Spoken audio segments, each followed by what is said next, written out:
आज मेरा इंटरेक्शन थोड़ा डिफरेंट होगा। वो डिफरेंट इसलिए होगा क्योंकि over the last 2 weeks we want to, अभी हम सब लोग एक ही लय में भेड़ चाल की तरह सोच रहे हैं। मीडिया में लिखा है, उसने लिखा है, so everybody is thinking on one line. I want to have this session called lateral thinking. So I want to this session to be lateral thinking. कुछ और सोचें आज। नंबर 1, इस पेंडेमिक के लिए कौन रिस्पॉन्सिबल है? क्या कोविड-19 वायरस रिस्पॉन्सिबल है? The answer is no. इसके लिए रिस्पॉन्सिबल है चमगादड़, जो ये वायरस इसको दे रहा है। इसके बारे में अभी तक बच्चों ने कंपटीशन नहीं किया, पढ़ना चालू नहीं किया कि चमगादड़ ऐसा क्या खाता है कि उसको कोरोना नहीं होता लेकिन दूसरों को दे देता है। कभी सोचा आपने चमगादड़ को कोविड-19 नहीं होता और वो दूसरों को देता है? इसका मतलब चमगादड़ में कोई तो ऐसा बिहेवियर होगा, खाना पीना होगा, अगर हम उसको अडॉप्ट करें तो शायद हमको भी कोविड ना हो। हम सब लोगों ने चमगादड़ के बारे में बात ही नहीं कर रहे। ऊदबिलाव, मिंग के अंदर में कोविड-19 होता है। हमने कभी नहीं सोचा कि ऊदबिलाव की जिंदगी में देखें। कैमल के अंदर में सार्स मर्स हुआ था, हमने कभी उसके बारे में नहीं सोचा कि उन लोगों को बीमारियां क्यों हो रही हैं, हमको क्यों हो रही हैं, उनको क्यों नहीं हो रही। हमने कभी इसके बारे में नहीं सोचा। सोचना चाहिए। मैं इसके बारे में सोच रहा हूँ, मुझे चाहिए मेरे बच्चा पार्टी इसके बारे में सोचे। दूसरा, हम सब लोग एक वायरस से डरे हुए हैं। इतने वायरसेस आते हैं, क्या हमने सोचा कभी कि ये वायरस से क्या मैं बच सकता हूं? The answer is no. अगर ये जो वायरस है ये 100% पॉपुलेशन को होगा, इसका नाम ही नोवल है। नोवल वायरस अगर सोसाइटी में है तो 100% पॉपुलेशन को होगा, आप रोक नहीं सकते। वैक्सीन के बाद हल्का होगा, बिना वैक्सीन के या हल्का होगा या भारी होगा। अगर आप सोच रहे हो, क्योंकि जिस तरीके से ये म्यूटेट कर रहा है, कल जो भारत ने डिक्लेयर किया है कि, मेरी आवाज कह रहे नहीं आ रही, एम आई ऑडिबल? तो अभी जो कल भारत ने डिक्लेयर किया है, उन्होंने इसका नाम क्या रखा है? Novel mutation. इसका नाम रखा है नोवल वेरिएंट 484 एंड 452। इसका मतलब है कि इसके ऊपर वैक्सीन पूरा काम नहीं करेगा। और अभी तो हमारे को जो केसेस दिख रहे हैं वो यही वाले दिख रहे हैं कि जिसको वैक्सीन लग गया उसको भी हो रहा है। तो जब हमें मालूम है कि कोरोना तो हमें होना ही है, अगर मेरे को ये मालूम है कि कोरोना तो मुझे होना ही है, तो क्यों ना मैं डिफरेंट सोचूं? अब मैं शास्त्रों में इसका आंसर ढूंढने की कोशिश करता हूं। आज का समय सिर्फ यही होगा कि लेटरल थिंकिंग के मैसेजेस क्या हैं। शास्त्रों में लिखा है, corona is the reaction of the body and the mind to the interpretation of a situation. Situation क्या है? कोरोना। इंटरप्रिटेशन क्या है? आप बदल सकते हो, जो मैं बदलने की कोशिश कर रहा हूं। डरने के बदले हिम्मत से आगे आके इससे लड़ो और अपनी बॉडी को ऐसे प्रिपेयर करो कि कोरोना आए, कि उसका ताऊ आए, कि चाचा आए, हमें चिंता नहीं। क्या ये पॉसिबल है? सो लेटरल थिंकिंग का मतलब है कि जब हमें मालूम है कोरोना आना ही है, तो क्यों ना मैं उसके लिए प्रिपेयर कर लूं। मास्क पहनूंगा तो हल्का आएगा, वायरस लोड कम आएगा। यानी कि अगर मैंने बुलेट प्रूफ जैकेट पहन रखी है तो जो बुलेट्स मेरे को लगेंगी, सो बुलेट जैकेट पहन रखी है तो जो मेरे को बुलेट्स लगेंगी वो वाइटल एरिया में नहीं लगेंगी। बुलेट पूरे 100% एरिया में तो नहीं लगेंगे ना। बुलेट आपने ऐसे पहना है, तो ऐसे ही अगर मैंने मास्क पहन रखा है तो वायरस मेरे को हुआ तो हल्का हो जाएगा, वायरस तो आएगा। और अगर हल्का भी वायरस आया है, वो मेरी बॉडी उसको झेलने के लायक होनी चाहिए।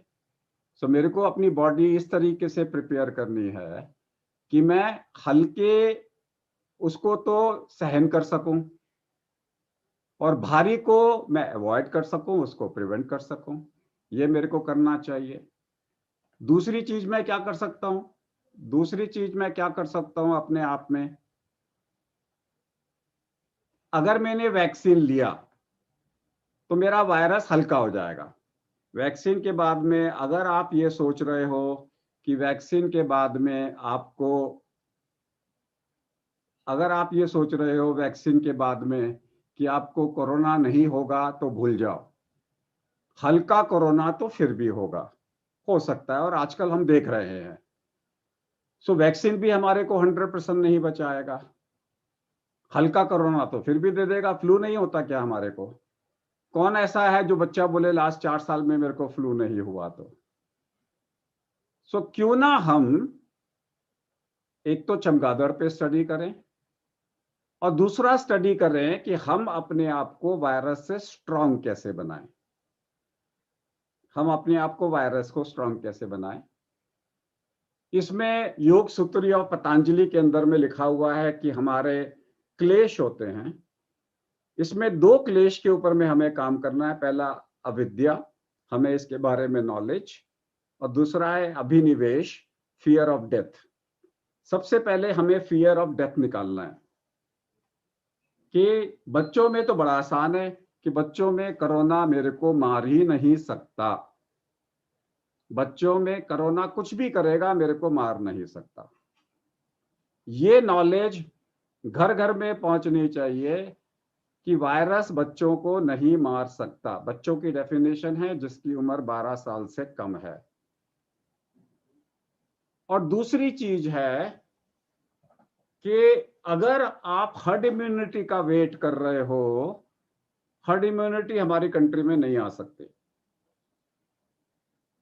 हर्ड इम्यूनिटी के लिए आपको 70% लोगों का वैक्सीन चाहिए या बीमारी चाहिए, और बिना बच्चों के वो हो नहीं सकती। बच्चों का वैक्सीन अभी तक बना ही नहीं है।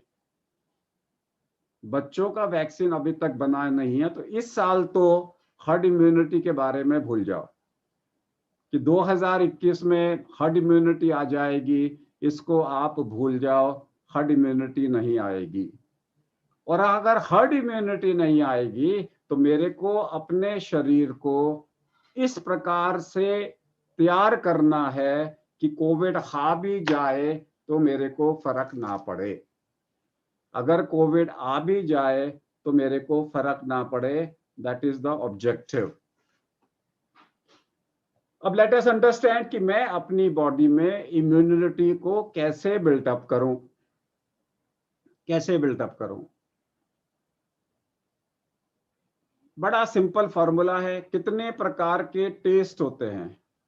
तो सबसे पहले मैं, कृतिका खरे 6E की क्लास की लड़की है, बेटे टेस्ट कितने प्रकार के होते हैं?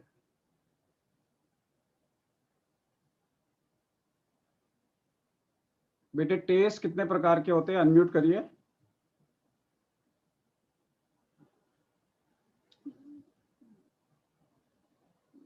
अभी का आप अपने आप को अनम्यूट करिए।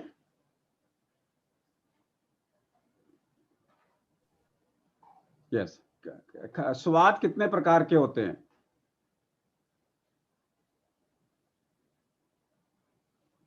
स्वाद कितने प्रकार के होते हैं? ये बोल नहीं पा रहे हैं। तो बब्बर जी, मेहुल बब्बर जी, आप शायद, मेहुल बब्बर जी। यस। टेस्ट कितने प्रकार के होते हैं? 3 प्रकार के। 3 प्रकार के होते हैं। कौन कौन से होते हैं? खट्टा, मीठा, नमकीन। हाँ, तो जिस दिन आपने ये बोलना चालू कर दिया कि 3 प्रकार के टेस्ट होते हैं, आप कोरोना से नहीं बच सकते।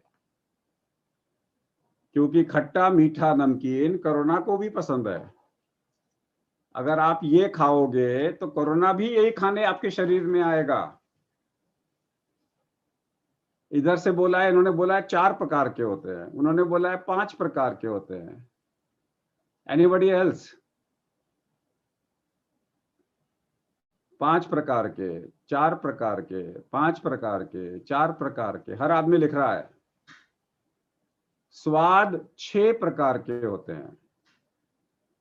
स्वीट यानी कि मीठा, सार यानी कि खट्टा, सॉल्ट यानी कि नमक, बिटर यानी कि कड़वा, पंजेंट यानी कि तीखा, और कसेला यानी कि एस्ट्रिंजेंट। अब देखिए, जो चावल का टेस्ट है, रोटी का टेस्ट है, चीनी का टेस्ट है, गुड़ का टेस्ट है, इसे हम मीठा बोलते हैं। जो दही का टेस्ट है, आंवले का टेस्ट है, नींबू का टेस्ट है, संतरे का टेस्ट है, मौसम्मी का टेस्ट है, इमली का टेस्ट है, अनारदाने का टेस्ट है, अमचूर का टेस्ट है, इसे खट्टा बोलते हैं। नमक आप सबको पता है। जो करेले का टेस्ट है, पालक का टेस्ट है, सरसों का टेस्ट है, भिंडी का टेस्ट है, जो बीन्स का टेस्ट है, वो कड़वा टेस्ट है। जो हरी चीजें होती हैं वो कड़वी होती हैं। जो काली मिर्च, हरी मिर्च, लाल मिर्च का टेस्ट होता है उसे तीखा बोलते हैं, तीखा। और उसके अलावा जो टेस्ट होता है वो एस्ट्रिंजेंट, मूली का, केले का, सेब का, दाल का, कत्थे का, जो हम पान में कत्था खाते हैं, उसके टेस्ट को हम एस्ट्रिंजेंट बोलते हैं। अब इन 6 टेस्टों में कौन कौन सा टेस्ट ऐसा है जिसका पूरा खाना नहीं खाया जाता? क्या मेरे को मेहुल बब्बर जी खाने पे बुलाएं और बोले आज सिर्फ नमक खाएंगे डिनर पे? क्या ऐसा हो सकता है मेहुल जी? नहीं हो सकता। तो इसका मतलब है कि आपको नमक बहुत कम खाना है।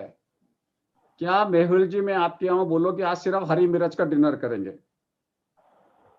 हो सकता है क्या? No, sir, it's ऐसा not हो possible. सकता है कि आज सिर्फ अमचूर खाएंगे डिनर में? No, sir.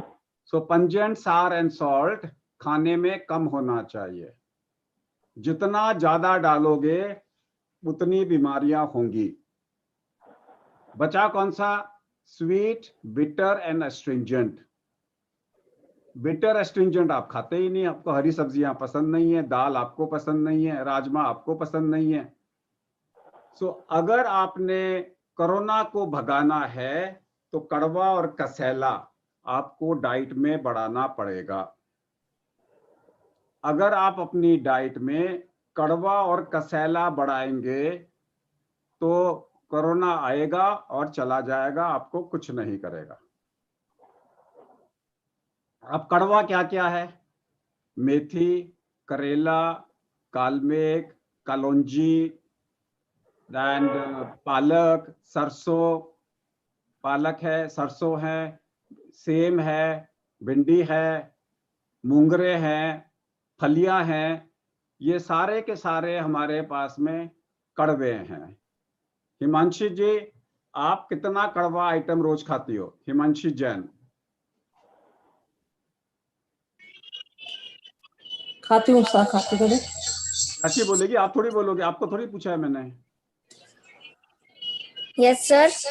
कड़वे में क्या खाती हो?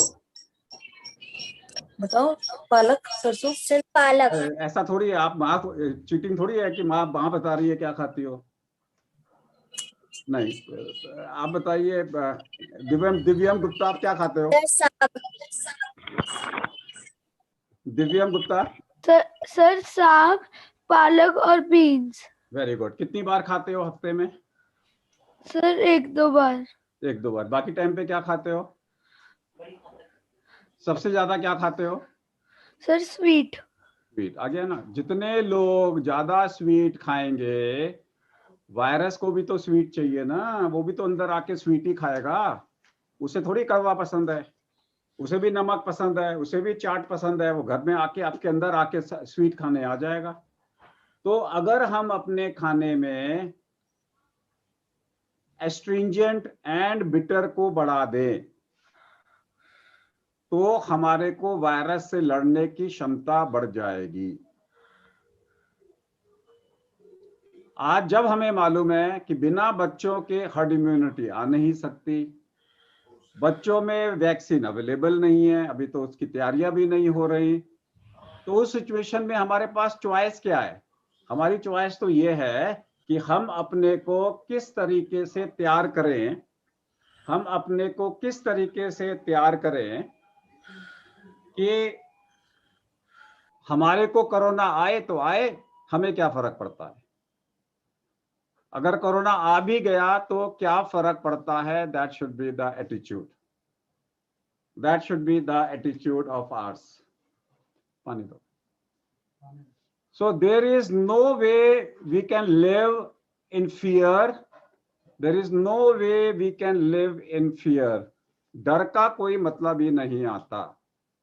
So my answer is, अगर हम आज से अपने खाने में मीठे के साथ में कड़वा मिला दें, अब आप बोल रहे हो कि मेरे को कड़वा नहीं चाहिए, तो थोड़ा सा आलू मिला दो उसमें, आलू मेथी, आलू पालक, आलू भिंडी, आलू मूंगरे, आलू फलियां। तो अगर आप थोड़ा सा इसमें आलू मिला देंगे, थोड़ा सा, मेजॉरिटी आलू की ना हो, तो आपको खाने में अच्छा लगेगा। नंबर 1। नंबर 2, हमारे पास में यह है कि हम जितनी एक्सरसाइज करेंगे, अब आप बोलोगे कि एक्सरसाइज करने के लिए घर के बाहर निकलना पड़ेगा, घर में तो मम्मी मना करती है। सो घर के अंदर में अगर आप वेट लिफ्टिंग हफ्ते में 2 दिन घर में साइकिलिंग करें, वेट लिफ्टिंग करें, उठक बैठक लगाएं, अगर सिंपल उठक बैठक लगाते हैं बच्चे, तो आपको कोरोना तंग नहीं करेगा, आपको कोरोना तंग नहीं करेगा। अगर आप सिंपल उठक बैठक भी घर में लगाते हो, तो जहां बैठे खड़े हुए, बैठे खड़े हुए, बैठे खड़े हुए, इससे आपकी मसल बिल्टअप हो जाएंगी और आपको कोरोना तंग नहीं करेगा। आज हम बातचीत कर ही नहीं रहे कि कोरोना नहीं होगा, हम तो बातचीत कर रहे हैं अगर हो गया तो कोरोना तंग नहीं करेगा। जितने लोगों को कोरोना तंग कर रहा है, वो सारे वो लोग हैं जिनकी हेल्थ में वो स्वस्थ नहीं हैं, और उसके लिए आपको एक ऐसा लाइफस्टाइल जीना है कि आप 100 साल जियो। आप में से क्रिकेटर कौन है? कोई हाथ खड़ा करो जो क्रिकेटर खेलता है अपना। हाँ, कौन सा गुप्ता है ये? कौन सा है, नाम नहीं आया इसका। यहाँ पे अनम्यूट करो अपने आप को, अपने आप को अनम्यूट करो जो क्रिकेट खेलता है। बैटिंग करते हो कि बॉलिंग करते हो? Batting sir. Very good, very good, very good. जब भी आप बैटिंग करते हो तो कितने रन बनाना चाहते हो? सर 5। नहीं नहीं नहीं नहीं, आपने कभी सेंचुरी मारने के सोचा है? आप कितने रन बनाना जब लोग क्रिकेट में जाते हैं तो हमेशा क्रिकेट में 100 बनाने की कोशिश करते हैं। उसी प्रकार से आज से जितने भी बच्चे यहाँ हैं, आपने 100 साल जीना है, और अगर आपने 100 साल जीना है उसके बारे में सोचो कि मुझे 100 कैसे पूरे करूंगा। मेरे को अगर 100 साल पूरे करने हैं तो मैं 100 साल कैसे करूंगा। That should be your objective. Your objective should be 100 साल पूरे करना है। तो आज का मेरा लेसन ये है कि कोरोना तो आएगा, आप रोक नहीं सकते। या तो आप उसको हल्का कर सकते हो, या अपने शरीर में जाके आप ऐसा कर सकते हो कि वो आपको ज्यादा तंग ना करे। दो ही चीजें हैं। बाहर से जब कोरोना आपके अंदर घुस रहा है तो आप उसका फ्लो कम कर सकते हो मास्क पहन के, या फिर आप अपने शरीर को इतना ताकतवर बना सकते हो कि कोरोना आए मुझे तंग ना करे। उसके लिए आपको एक ऐसा लाइफस्टाइल चाहिए। मैं कहीं नहीं बोल रहा आपको मीठा मत खाओ, सारे डॉक्टर बोलते हैं मीठा मत खाओ। जितने डॉक्टर आएंगे आपको बोलेंगे मीठा बंद कर दो, खट्टा बंद कर दो, नमक का बंद कर दो, तो आप बोलते हैं फिर डॉक्टर के पास हम जाएंगे ही क्यों। मैं कहीं नहीं बोल रहा, मैं तो सिर्फ ये बोल रहा हूं मीठे के साथ में कड़वा ऐड कर दो। इस तरीके से आइटम बनाओ कि कड़वा भी आपको जो है अच्छा लगने लगे। अगर मीठा बंद करोगे, कड़वा आप खाओगे नहीं तो होगा नहीं। सो कड़वे और एस्ट्रिंजेंट आइटम्स को आप अपनी सेहत के लिए खाना चालू करो। हफ्ते में एक दिन नहीं, रोजाना, हर डाइट में, रोजाना और हर डाइट में, हर खाने के अंदर में कड़वा और कसैला होना चाहिए। एक आइटम मीठा, एक आइटम कड़वा और एक आइटम कसैला, तीनों होने चाहिए। आप लोग क्या करते हो? दाल नहीं खाते, मम्मी दाल नहीं खानी, राजमा दे दो, छोले दे दो, क्योंकि वो मीठे होते हैं। आलू मटर दे दो, दोनों मीठे होते हैं। आलू गाजर दे दो, दोनों मीठे होते हैं।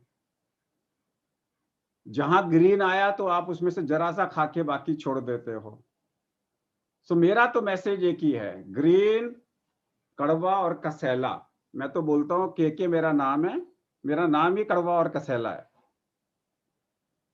और काफ और कोरोना, काफ और कोविड, काफ और कड़वा, काफ और कसैला।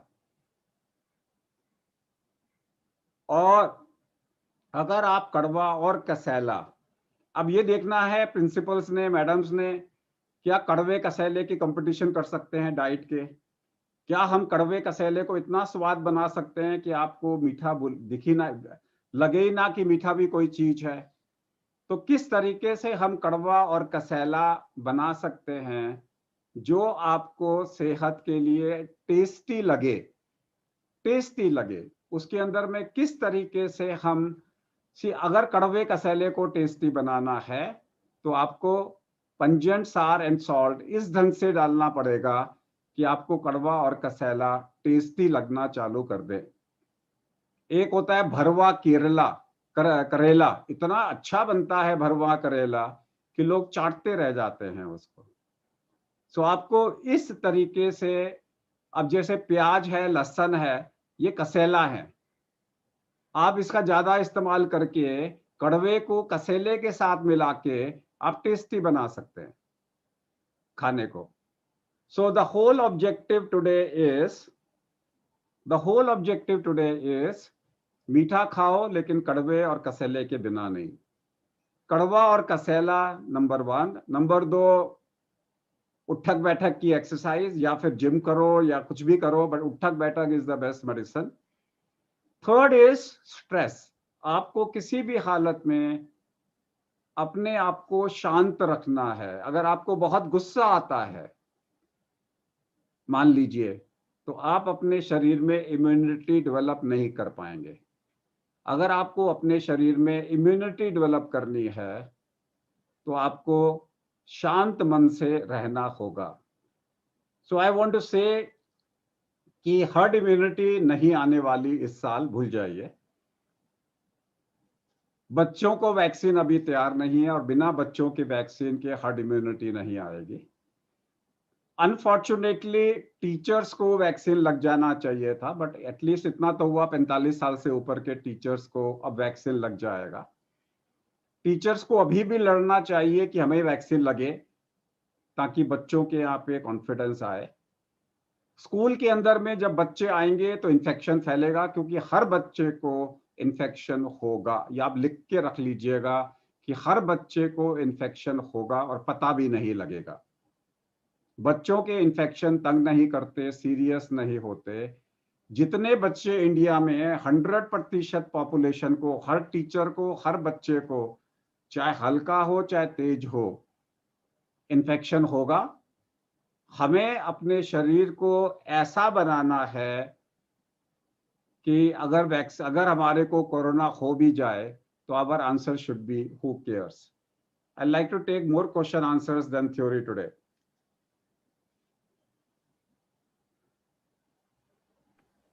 Now I invite our co-host. Please ask question one by one. Poonam ma'am. Ma'am, please unmute yourself. I would just like to know that you said now this double mutation has happened. How far it is, worse than what was there previously? देखिए पूनम जी, virus एक amino acid का एक spring है, उसके अंदर में amino acids होते हैं। इसके अंदर में इसका एक शरीर होता है, उसकी बनियान होती है, उसकी कमीज होती है और उसमें बटन होते हैं। बटन को हम स्पाइक प्रोटीन बोलते हैं, जो बटन है जिसको पकड़ के वायरस अंदर घुसता है। इस स्पाइक प्रोटीन के दो हिस्से होते हैं, पार्ट 1 एंड पार्ट 2। इसे बोलते हैं S1 एंड S2। S1 के अंदर में सबसे इंपॉर्टेंट है क्योंकि अंदर घुसने का पाथवे S1 करता है। S1 के अंदर में कई सारे हिस्से होते हैं जिसमें 3 हिस्से इंपॉर्टेंट होते हैं। समझ लीजिए S1 चाबी है, ठीक है। तो S1 के अंदर में चाबी का जो मेन हिस्सा होता है उसे बोलते हैं RBD, रिसेप्टर बाइंडिंग डोमेन। चाबी का वो हिस्सा जो रिसेप्टर को बाइंड करेगा। Domain is that part of the S protein. दूसरा होता है रिसेप्टर बाइंडिंग मोइटी, जो एक्चुअल में चाबी का हुक है जो दरवाजे को खोलेगा, जो ताले को खोलेगा, उसे RBM बोलते हैं। इन दोनों को हेल्प करने के लिए ये साथ लेके चलते हैं NTD, N टर्मिनल डोमेन, जिसका काम है कि अगर चाबी साइज की नहीं है तो वो घिस के चाबी को सीधा चाबी के साइज की बना देता है। मान लीजिए आपकी चाबी फिट नहीं हो रही तो NTD उस चाबी को घिस के आपके लायक बना देता है। सो वायरस में ये 3 हिस्से हैं जो सबसे ज्यादा इंपॉर्टेंट हैं। अगर आपकी चाबी साइज में नहीं आ रही तो NTD वायरस की चाबी को फ्लेक्सिबल बना के अंदर ताला खोल देगा। अभी तक जो वायरस है, इस वक्त का जो वायरस है उसे 614 नंबर का वायरस बोलते हैं। वो तीनों में नहीं है, वो इसके बाहर है। वो जो है वो इसके बाहर है। अभी जो हमारे पास में वायरस है, इसे हम वाइल्ड वायरस बोलते हैं, वो 614 नंबर पे जाके म्यूटेशन हुआ था, उसे हम बोलते हैं वाइल्ड वायरस। अब जब आपने 614 को मारने के लिए वैक्सीन बना लिया तो वायरस कहता है कि मेरे को तो जिंदा रहना है। तो वो क्या करता है, वो कहता है कि मेरे को या तो RBM में या RBD में या NTD में वो म्यूटेट करेगा अपने आप को। अगर उसने अपना म्यूटेशन NTD में कर लिया, यानी कि उसने चाबी बनाने वाले को अपने कब्जे में कर लिया, तो चाबी बनाने वाले के पास मास्टर की होती है। मास्टर की का मतलब है वो किसी को भी खोल देगा। उसे हम बोलते हैं वेरिएंट ऑफ हाईली कंसर्न। वो यूके वाला है। यूके वाले में NTD के अंदर में उसने अपनी शेप ऐसे बना ली है कि उसके पास में मास्टर की है। इसलिए पूरी दुनिया में अब धीरे धीरे धीरे यूके वाला स्ट्रेन बढ़ रहा है। उसके बाद में जो RBD और RBM वाले हैं वो राजेश खन्ना स्ट्रेन है। जो NTD वाला है वो अमिताभ बच्चन है, जब मर्जी मेरे से जो मर्जी रोल करा लो। और जो RBD और RBM वाले हैं वो राजेश खन्ना है, वो एकदम से बढ़ेंगे और नीचे से गिरेंगे। 8-10 पिक्चरें हिट की दी, उसके बाद गायब। सो जो RBD और RBM की म्यूटेशन है वो साउथ अफ्रीका में है और ब्राजील में है। वो एकदम से केसेस बढ़ रहे हैं, खत्म हो रहे हैं। पूरी दुनिया के अंदर में वो पीछे हैं, पूरी दुनिया में नहीं फैले, ठीक है। So they are called as locally grown mutations, जो अपने देश में ही बढ़ती हैं। ये होती है 424 और 494 के बीच में या इनके आसपास। सो जो म्यूटेशन इस वक्त में साउथ अफ्रीका में है और ब्राजील में है, उन्होंने तहलका कहां मचाया? अपनी अपनी कंट्री में। वो लोकल गुंडे हैं, वो अपने देश के गुंडे हैं। वो कहते हैं मैं, ये देश मेरा इलाका है। थोड़े बहुत केसेस बाहर होंगे लेकिन वो फैल नहीं रहे। तो इस वक्त में जो 2 म्यूटेशन, जिसे डबल म्यूटेशन आप बोल रहे हो, जो भारत में आए हैं वो 484 और 452 है। सो 484 नंबर का जो प्लेयर था आपने उसको बदल दिया। ये निकम्मा था, इसको बदल दो। क्रिकेट की टीम होती है ना, ऐसे ही इनकी टीम होती है। इन्होंने बोलेंगे 484 पे कौन है? यस सर, तुम निकल जाओ, दूसरे को डाल दिया। फिर बोलेंगे 452 में बोला है, बोला यस सर, बोला तुम निकल जाओ और दूसरे को भेज दिया। तो उन्होंने क्या किया कि अपनी टीम में उन्होंने दो जगह पे उन्होंने अपने प्लेयर चेंज कर दिए। जब 2 प्लेयर चेंज कर दिए तो सडनली उन्होंने देखा कि इनके पास में बीमारी बढ़ाने की हिम्मत बढ़ गई। वो एकदम से आके गोल कर देते हैं, वो एकदम से आके गोल कर देते हैं। तो जैसे ही 484 और 452 दो इकट्ठे आ गए, तो ये वायरस अब पहले की तरह से जल्दी आगे बढ़ रहा है। जितना टाइम इसने 9000 से 50,000 होने में लगाया, उससे ज्यादा टाइम 9000 से 50,000 होने में पहले लगा था। तो इसका मतलब है कि ये वाला जो वायरस है भारत में 1 लाख केसेस करेगा। पिछला हम 1 लाख पूरे नहीं कर पाए थे, ये करेगा। जिस तरीके से ये बढ़ रहा है 5 से 7,000 केसेस पर डे, उसके हिसाब से अप्रैल के महीने में we will cross 1 lakh cases per day officially. Unofficially तो 30 लाख केसेस हम बढ़ाएंगे, बट ऑफिशियली ये 1 लाख केसेस पर डे के हिसाब से बढ़ेंगे। आप रोक नहीं सकते इसको। ये इतना ज्यादा कंटेजियस है कि आप हल्के से भी बोलोगे तो दूसरे को हो जाएगा। और अगर हमें मालूम है कि 1 लाख केस होने वाले हैं, पिछले पीक से ज्यादा पीक होगा, इसमें कोई राय नहीं है। स्पेनिश फ्लू में भी ऐसा हुआ था, हर कंट्री में ऐसा हो रहा है। और फिर अगर आपने इसको रोक भी दिया,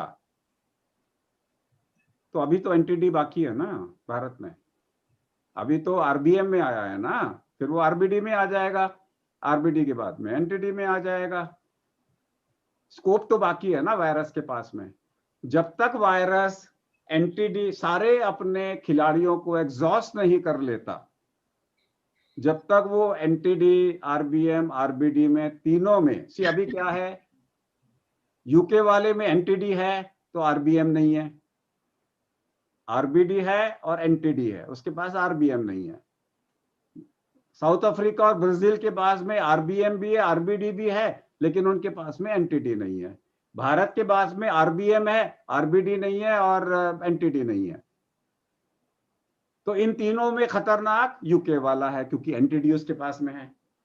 सो उस तरीके से ये वायरस तो रहेगा, आप रोक नहीं सकते। रोक हम सिर्फ ये सकते हैं कि मैं इसकी सिवियरिटी को कम कर दूं, मास्क पहन के और अपना न्यूट्रिशन बना के, कि आने दे, क्या, who cares. My definition is who cares. You have to come back to a line and से आएगा, मुझे फर्क नहीं पड़ता, हु केयर्स, नंबर 1।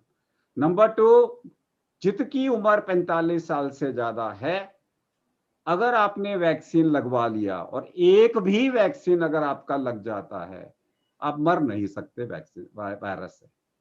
वायरस तो फिर भी होगा। अगर आप सोच रहे हैं मेरा वैक्सीन लग गया मुझे कोविड नहीं होगा, भूल जाओ, कोविड तो फिर भी होगा, लेकिन सीरियस नहीं होगा, सीरियस नहीं होगा। Something is better than nothing. So फिलहाल अगर आप 45 साल से ज्यादा का सबका वैक्सीन लगवा देते हो, तो भारत में कोई मरेगा नहीं, क्योंकि मौत उन्हीं की होती है जिनकी उम्र 45 साल से ज्यादा है। सो अगर मौत नहीं होगी, then you will learn to live with the virus.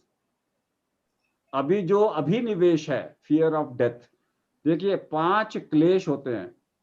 घर में क्लेश कब पड़ता है? सबसे पहले होता है अविद्या, नॉलेज ना हो, वो मैं दे रहा हूं। दूसरा है अस्मिता, अरे कुछ नहीं करना, मेरे को कुछ नहीं होगा, मैं प्रिकॉशन क्यों लूं? नहीं, प्रिकॉशन तो लेनी है।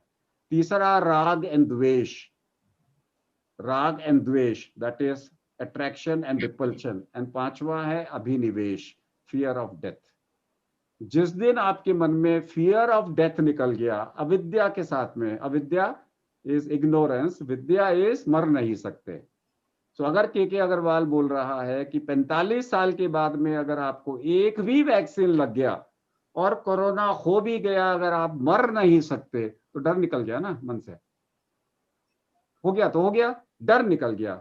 जिस दिन आपके मन से डर निकल गया, डर के आगे तो इतना बड़ा ऐड आता है, डर के आगे जीत है। पूनम जी क्लियर है जो मैंने बोला? थोड़ा Right, टाइम लिया बिल्कुल मैंने, ठीक। लेकिन मैंने सोचा क्योंकि टीचर्स के लिए, बच्चे भी हैं, बच्चों को तो कुछ ऊपर से गया होगा, लेकिन मैंने सोचा कि टीचर्स इस वाले वीडियो को अगर बार बार देखें तो उन्हें क्लैरिटी हो जाएगी, क्योंकि आप लोगों से पेरेंट्स पूछते हैं, तो टीचर्स को थोड़ा सा सेलुलर लेवल पे बताना ठीक रहेगा। Right. और जितने पेरेंट्स देख रहे हैं और जो पेरेंट्स यहाँ पे लाइव हैं इस वक्त में, क्विकली रितु जी आपको एक लिंक भेज रही हैं, फेसबुक का और यूट्यूब का लिंक भेज रही हैं। फटाफट शेयर कर दो, फटाफट शेयर कर दो उसको, क्योंकि जो मैंने नॉर्मली हम इतनी डिटेल में नहीं समझाते, जिस ढंग से मैंने समझाया है कोई पेरेंट्स और स्कूल का टीचर इसको अच्छे से समझ जाएगा। इसके लिए मैं एक चीज और दिखा देता हूं आपको, मुझे 1 सेकेंड लगेगा।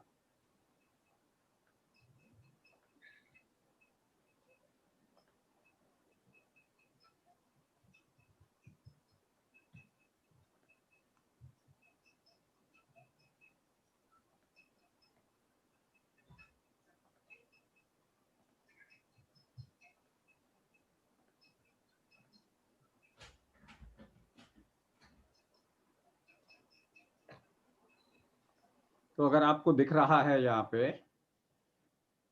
तो ऊपर में जो दिख रहा है वो वायरस है, उसमें जो लाल रंग का एस है वो एस प्रोटीन है। नीचे जाएंगे, वो एस प्रोटीन के 2 हिस्से हैं, S1 और S2। तो जो इंपॉर्टेंट है वो S1 है। इसमें आपको जो ब्लू दिख रहा है वो NTD है, जो ग्रीन दिख रहा है वो RBD है, जो लाल दिख रहा है वो RBM है। और अगर आप देखेंगे इस वक्त में जो वायरस है वो 614 है, वो 510 और 679 के बीच का अमीनो एसिड है। इसका मतलब है ना RBD में है, ना RBM में, ना NTD में है। इस वक्त में जो 2 वायरसेस का म्यूटेशन भारत में आया है वो इस लाल रंग में है। ये वो हिस्सा है जो ताले को खोलता है। जो यूके वाला है वो ग्रीन वाले में है और ब्लू वाले में है, उसमें RBM नहीं है, उसमें ग्रीन है और ब्लू है। जो साउथ अफ्रीका वाला है उसमें ग्रीन एंड रेड है। ब्राजील वाले में भी ग्रीन एंड रेड है, उसमें ये ब्लू वाला नहीं है। जिस दिन ब्लू, ग्रीन और रेड एक ही वायरस में म्यूटेशन आ गए तो समझ लो पूरी दुनिया में सबको 10 दिन के अंदर अंदर बीमारी हो जाएगी एक ही बारी में। और ये कभी वायरस चाहेगा नहीं, वायरस कभी नहीं चाहेगा कि मेरे को ब्लू, ग्रीन एंड रेड में इकट्ठे आ जाऊं 100% लोगों को इन्फेक्शन देके, तो फिर वायरस को जिंदा रहने के लिए कोई आदमी नहीं रहेगा। तो इसलिए ये वायरस जो है तीनों म्यूटेशन नहीं कर रहा। जिस दिन वायरस ने ऐसा म्यूटेशन किया कि तीनों में म्यूटेशन आ गया, समझ लो वायरस का अंत हो गया। फिर चमगादड़ जी बोलेंगे दूसरा भेज रहा हूं, फिर चमगादड़ जी जो है दूसरा भेजेंगे। इस वक्त में चमगादड़ ने ऑलरेडी बोल दिया है कि मेरे पास 7 नए रेडी हैं, कोविड-19 जैसे 7 मेरे पास में नए रेडी हैं। तो फिर दूसरा आने के लिए 3-4 साल लगते हैं। जैसे पहले सार्स आया, फिर मर्स आया, फिर ये, फिर फ्लू आया, अब ये आया। तो ये लाइन में लगे हुए हैं 7, और जो 7 नए लाइन में लगे हुए हैं, अगर हमने जैसे जब कुत्तों का हम नसबंदी कर सकते हैं तो बैट्स को वायरस फ्री क्यों नहीं कर सकते? अगर हम उसमें काम नहीं करेंगे तो अगली बारी हमारा ये जब चला जाएगा कोरोना, तो फिर दोबारा फ्लू आएगा, कोई बर्ड फ्लू आएगा 3-4 साल के बाद में, उसके 3 साल के बाद में दोबारा से कोरोना आएगा जरूर, रोक नहीं सकते। पहले भी आया था, 2 बार आ चुका है, दोनों बार ही पूरी दुनिया में नहीं फैला। सार्स आया था, इंडिया में नहीं पहुंचा, 1 आध केस आया था, मर्स भी 1 आध केस आया था, लेकिन अब वायरस समझदार हो गया कि पूरी दुनिया में कैसे फैलाऊं अपने आप को। Yes Sir, I would just like to ask one question. Like now the children are also coming to the school, and so many activities like board practicals, pre-boards, and examination are also going on in the school. So what the precautions teachers have to take? As you said, the children will be protected. They will not be affected much by the virus. बच्चे what about teachers? बच्चे 3 foot की दूरी में, खाना खाते हुए 6 foot की दूरी में, टीचर्स 6 फुट की दूरी में रहेंगे। टीचर्स अगर 6 फुट की दूरी में है, उन्होंने मास्क बिना पहने भी बोल रहे हैं तो कोई दिक्कत नहीं है। और बच्चों को द ओनली आंसर इज कोहार्टिंग। कोहार्टिंग का मतलब होता है कि बच्चे अपनी क्लास में भी 2 हिस्सों में डिवाइड कर दीजिए, आधे इस तरफ आधे इस तरफ, आधे वाले दूसरी तरफ दूसरे से नहीं मिलेंगे, इधर वाले इधर से नहीं मिलेंगे। 20-20, 25-25 बच्चों का ग्रुप बना दो। ये ग्रुप हमेशा आपस में ही मिलेगा, किसी 21वें बच्चे से नहीं मिलेंगे। That is the only way. और अगर बच्चे को हो जाता है तो स्कूल बंद नहीं होगा, ये पॉलिसी होनी चाहिए। So that's right, sir. The children, we follow all these norms in the school, but the moment students go outside the school, they all are enjoying That's it. not your responsibility. That's not your responsibility. घर में भी infection होगा, बच्चे infection लाएंगे, आप रोक नहीं सकते। So जितना if you want छोटा बच्चा होगा उतना कम इन्फेक्शियस होगा, जितना बड़ा बच्चा होगा वह बीमारी फैलाएगा। right, बड़ा बच्चा छोटे बच्चे को दे सकता है, छोटा बच्चा बड़े बच्चे को नहीं दे सकता, right, sir. लेकिन होगा दोनों को, होगा दोनों को। आप कुछ नहीं कर सकते, ये तो 100% बच्चों को होगा। सर फिर स्कूल क्यों बच्चे नहीं खोले सीरियस जाते? नहीं होते, बच्चे सीरियस नहीं होते। सर फिर बच्चों के लिए स्कूल क्यों नहीं खोले जा रहे? ये सरकार की पॉलिसी है, मेरे आपका बीच में नहीं है। ओके, ये सरकार की पॉलिसी के बीच में हम नहीं आ रहे। हम according to you they are safe if we open the school? I would not have, if I was on the helm of the affairs, मैं तो स्कूल बंद ही नहीं करता। पूरे वर्ल्ड के अंदर में एक डर बैठा हुआ है, ये डर है, हम सिर्फ फॉलो कर रहे हैं बाकी कंट्रीज को, ये डर है, डर है। हुआ क्या है, there is a disease called multi system inflammatory disease. देखिए, एक बीमारी होती है जिसे बोलते हैं multi system inflammatory disease in the children, जो यूरोप में दिखाई दे रही है। उस बीमारी का नाम है कि अगर आपको कोविड हो गया दोबारा, तो उसमें कुछ बच्चे मर रहे हैं दोबारा कोविड होने पे, पहले कोविड पे नहीं, ठीक है। और ये बच्चे किसी भी दूसरी बीमारी से अगर दोबारा हो जाता है तो मरते हैं। It's not only Covid. इनको हर साल हम एक बीमारी बोलते हैं कावासाकी डिसीज, जिसमें बच्चे मरते हैं।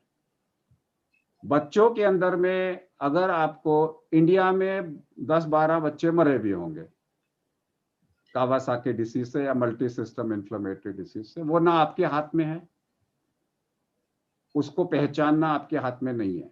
लेकिन अर्ली डायग्नोसिस से वो भी बच जाते हैं। इम्यूनोग्लोबुलिन से 1 लाख का इंजेक्शन आता है, वो लगता है।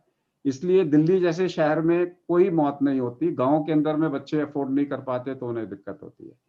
इसलिए लोग डरे हुए हैं कि ऐसा तो नहीं हो जाएगा, हल्ला तो नहीं हो जाएगा, लेकिन वो डरने वाली चीज नहीं है, वो घर में भी होगा आपको। क्योंकि अगर आप स्कूल खोलो या ना खोलो, स्कूल में नहीं होगा कोरोना तो घर पे हो जाएगा। वो तो किसी को, उसका तो स्कूल से कोई ताल्लुक नहीं है ना। या तो आप ये बोलो कि स्कूल के अंदर में इन्फेक्शन ज्यादा है, अभी तक हिस्ट्री में कोई स्कूल सुपर स्प्रेडर नहीं बना है अभी तक। लेकिन अगर आप बोलोगे कि मेरे स्कूल में बच्चे 1 महीने से पढ़ रहे हैं, कोई इन्फेक्शन नहीं हुआ, हो ही नहीं सकता, हो ही नहीं सकता। इन्फेक्शन तो होगा इस वक्त, तो अभी तो और होगा, अभी तो और होगा। अभी तो 100% बच्चों को तो होगा ही ना, 100% लोगों को भी होगा, बचेगा तो कोई नहीं। दिल्ली तो कह रहा है कि हमारे यहाँ पे तो कितने 60 और 60 1.25 करोड़ लोगों को तो हो चुका है, दिल्ली सरकार कहती है। दिल्ली सरकार ने बीच में कहा था ना कि 60% लोगों को हो चुका है, तो 2 करोड़ में 1 करोड़ 20 लाख लोगों को हो चुका है, 80 लाख बाकी हैं, वो इस बार म्यूटेशन से हो जाएंगे 80 लाख को। तो जब तक 100% होगा तो फिर 100% पॉपुलेशन को ना। तो मेरा तो कहने का मतलब है, सो व्हाट, होना है तो मैं उसको हल्का कर दूं ना। मेरे को इस ढंग से खेलना है कि वायरस मेरे अंदर भी आए तो कुश्ती लड़े, और कुश्ती में मैं जीत के सिखाऊंगा। डर के थोड़ी जीना है, डर के थोड़ी। अविका जी, ये 4 लोग बैठे हुए हैं। अविका के नाम से 4 बैठे हुए हैं, उनमें से कोई भी एक जना बात करे। 1 2 3 4 बच्चे हैं यहाँ पे। अविका, तुम्हारा वजन कितना है? वो ना मेरी ना 80। 18 किलो का है। वायरस का कितना वजन होगा? वायरस आपसे ज्यादा भारी है या आप भारी हो? वायरस भारी है, दिखना चाहिए फिर तो। वायरस आपसे भारी नहीं, वायरस आपसे लंबा नहीं, वायरस आपसे ज्यादा इंटेलिजेंट नहीं, वो तो ऐसा कॉलर खड़के खड़ा है और आप डर रहे हो।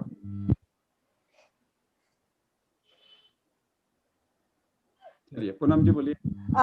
किसी टीचर को कोई क्वेश्चन पूछना है तो प्लीज पूछ लीजिए अनम्यूट करके, कोई भी बच्चे या teacher. I think some teachers from my school wanted to ask some questions. Ritu ma'am, anybody?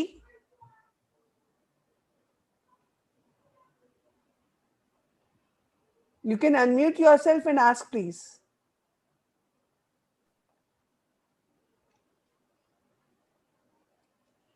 कुछ तो यहाँ लोगों पे- ने हाँ। कुछ लोग यहाँ पे ज्वाइन किए हुए हैं जो स्कूल के नहीं हैं। अगर वो सवाल का मेरे को पूछना चाहते हैं तो वो 5 मिनट के बाद में दूसरे जूम पे आ जाएं। उसकी आईडी मेरा नाम है DRKK अग्रवाल, उस Sir, पे मैं शिफ्ट हो जाऊंगा, जवाब दूंगा आपको। अभी 2-3 सवाल लेके I will request doctor Anil Kumar to say something before we sum up. Staff cannot unmute. You can just write your questions, please, on the chat. So there's a one question, which is arising in my mind. This vaccination से associated health risk है? Maybe the mild side effects? Vaccine के अलावा side effect हैं, क्यों नहीं होंगे, मैं ये पूछ रहा हूँ। वैक्सीन में और वायरस में क्या फर्क है? तो फिर would it be wise to नहीं, वैक्सीन में और वायरस में क्या फर्क है? वायरस में भी वही प्रोटीन है, वैक्सीन में भी वही प्रोटीन है। फर्क इतना है कि यहाँ पे आप कैलकुलेटेड डोज दे रहे हो, वहां पे आप एक डोज दे रहे हो पता नहीं कितना है। तो अगर उसमें साइड इफेक्ट नहीं होंगे तो फिर आपको इम्यूनिटी कैसे, पुलिस क्यों आएगी? अगर आपने घर में चोर घुसा और उसने किया तो पुलिस क्यों आएगी? एंटीबॉडीज तो पुलिस होती है ना। और अगर चोर अंदर घुसेगा, लड़ाई लड़ेगा, तभी तो पुलिस आएगी। तो थोड़े बहुत साइड इफेक्ट्स तो होंगे, उसको हम साइड इफेक्ट बोलते ही नहीं, उसको तो साइड बेनिफिट बोलते हैं। और अगर आप अपनी बॉडी को इतना कमजोर रखोगे कि हल्की सी लड़ाई भी नहीं झेल पाओगे तो मर भी जाओगे वैक्सीन के बाद में। बिकॉज ऐसे केसेस आप सुनते हैं, बिकॉज नहीं, आप मेरी बात नहीं समझ पा रहे। अगर आपकी बॉडी जरा सी भी बीमारी को झेलने लायक नहीं है तो फिर वैक्सीन आपको नहीं लगना चाहिए। इसका मतलब है कि आपकी तो स्ट्रेंथ ही नहीं है बॉडी में। वही लोग मर रहे हैं ना जो लोगों के अंदर में हार्ट ब्लॉकेजेस हैं, डायबिटीज अनकंट्रोल्ड है। वो तो पहले से ही हम बोल रहे हैं कि अगर आपकी बीमारी कंट्रोल में है तो वैक्सीन लगवाओ, नहीं है तो बीमारी कंट्रोल करो। मरेंगे नहीं मरेंगे तो 2000 से ज्यादा लोग मर चुके हैं वैक्सीन के बाद में पूरे वर्ल्ड के अंदर में। तो अगर वैक्सीन नहीं लगता तो भी मरते, इससे ज्यादा मरते। There is a question, can a pregnant woman get vaccinated? अभी इंडिया में नहीं। अच्छा। As on today, no. Contraindication नहीं है, बट भारत की पॉलिसी अभी अलाउ नहीं कर रही। Wise for the kids below 12 years to be get vaccinated? अभी नहीं पता कब होगा। अभी इंडिया में अभी तो 18 साल से कम का ही नंबर नहीं आया। Fine, sir. Can a person with problems of prostate, diabetes and cold allergy get the vaccination done? Everybody can get a vaccination if his disease is under control. अगर आपको कोई भी बीमारी है और बीमारी कंट्रोल में है तो वैक्सीन ले सकते हैं। One line answer. Anyone else with any question? You can just type it. So I'll now ask Dr. Anil Kumar to take over for 5 minutes.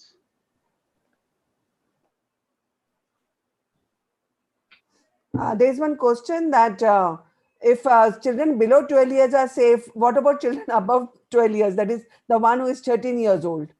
मैंने क्या बोला है कि बच्चे सेफ है, मैंने ये बोला है। 12 के ऊपर में तो बच्चे थोड़ी हैं, एडल्ट हो गए वो। 12 के ऊपर बच्चे कहाँ रहे? वो तो एडल्ट है, उनको वही खतरा है जो उनकी मम्मी पापा को है। इतना अच्छा मैंने बोला है और आप लोग अभी भी बच्चा बनना चाहते हो। 12 साल की उम्र, कोविड ने कहा है 12 साल के बाद में आप बच्चे नहीं हो, तो 12 साल के बाद में आपको वही खतरा है जो पेरेंट्स को है। There is one question. I got first dose of vaccination being asthmatic. Is it going to be helpful to me later? Yes. अगर आपको कोरोना होगा तो हल्का होगा। If a person has already been affected, then if the person doesn't get the vaccination, will it be dangerous? नहीं, अगर infection हो चुका है, वैक्सीन नहीं भी लेते तो चलेगा। So you mean to say that everyone who has already been affected should not take the vaccine? मैंने ये नहीं बोला। ये नहीं बोला, हम लेना चाहिए।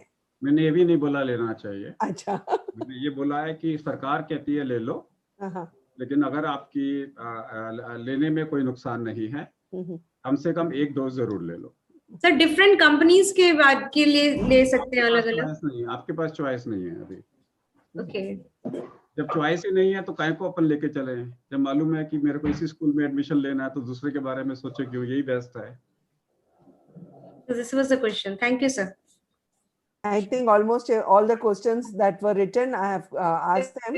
So thank you very much, sir. Thank you for the session. It was a wonderful one. Again, informative. Anil Kumar. Thank you, madam, for organizing this very important session.